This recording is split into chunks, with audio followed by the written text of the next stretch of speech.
Le frère Dawal, vous avez vu à la juridiction un jugement qui est en train de se faire pour les soi-disant escrocs. Et pour qu'on aille jusqu'à un jugement, ça veut dire à la base il y a eu des interpellations. Et les interpellations à date sont faites conformément à la loi par les forces de sécurité. Ça veut dire que l'État effectivement a été là pour permettre de mettre main sur ces individus qui ont été présentés devant le juge pour jugement. Mais au-delà de ce phénomène même de âge, il y a beaucoup de personnes qui se font escroquer. Tous les jours, pour rien. Pour rien.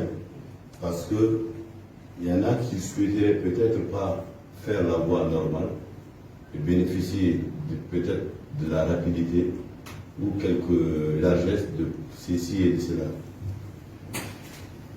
Se faire arnaquer, ça peut arriver à tout le monde, mais on n'exclut à personne la capacité de se poser la bonne question et de parler à son entourage. On trouvera forcément quelqu'un qui te dira faire attention ou je connais telle personne qui pourrait faire ça. Comment ça arrive au âge? Le quota du Hajj cette année, c'était 8000 pèlerins. Quand 8000 pèlerins sont servis, vous arrivez dans une agence, on vous dit qu'il n'y en a pas. Vous partez à la Ligue islamique, il n'y en a pas. Vous dites qu'il faut que vous partez cette année. Vous créez vos voies de partir. Et officiellement, là où vous êtes allé vous adresser, vous n'avez pas trouvé moyen. Quand un individu, un citoyen lambda vient se présenter à vous pour dire moi je peux le faire, il faut déjà commencer à vous poser la question. Et généralement, les gens disent c'est la présidence, ou c'est le général Amara, ou c'est le général Momadi. Je connais le ministre Gawal, il m'a donné 10 places, il a fait ceci. Ou quand vous partez faire des passeports, je veux que mon passeport sorte demain parce qu'après-demain je voyage, aidez-moi. Vous trouvez quelqu'un dans la rue, des cas plusieurs comme ça dans le monde. On lui donne un passeport qu'on fait à 500 000, vous lui donnez 5 000, il disparaît. Vous vous mettez à chercher partout, à les policiers vont prendre le machin. Faisons un jour confiance à nos institutions. Faisons un jour confiance à nos autorités. Faisons un jour confiance à nos lois de la République. Pour faire les choses proprement.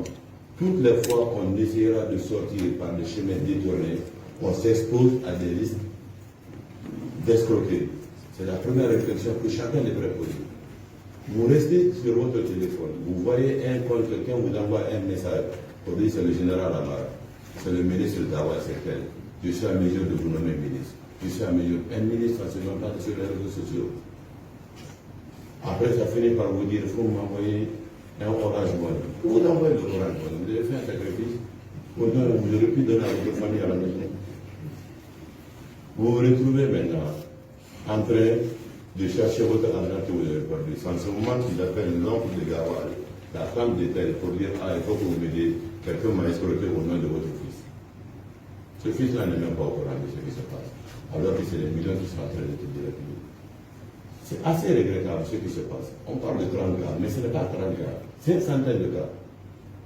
Le sacrifice pour avoir 50 millions d'années, on est tous des travailleurs, on sait ce que ça fait. Pour donner 50 millions, il faut aller vers les structures, aller. Quand vous faites du main à main dans le quartier, ne vous étonnez pas de vous retrouver devant une juridiction. Ayons confiance à l'État. Ayons confiance aux structures que nous avons mis en place. Plus on va se crédibiliser et crédibiliser l'État, mieux ces entreprises néfastes ne vont pas prospérer. Mais pour y parvenir, il faut qu'on arrête nous-mêmes. Il faut qu'on parle, il faut qu'on parle à un voisin, il faut qu'on parle à un frère. Si vous vous levez sur pour aller faire votre manœuvre, mais votre manœuvre là, c'est dans les langues que les gens vont savoir ce qui s'est passé. Au quotidien, que ce soit dans le transport en commun, même l'acquisition des services les plus banals, carte d'identité, on négocie. Une carte d'identité qui est censée être un montant de moins de combien? Les gens se retrouvent à vouloir bousculer les dents. Quand ça ne se passe pas bien, forcément on est au courant. Mais quand tu fais, tu ne parles à personne. C'est malheureusement ce qui est en train d'être arrivé. Pardon, vos médias, vous pouvez participer aussi à l'éducation et à la sensibilisation de notre population. C'est aussi votre rôle. On vous le demande très humblement. Merci.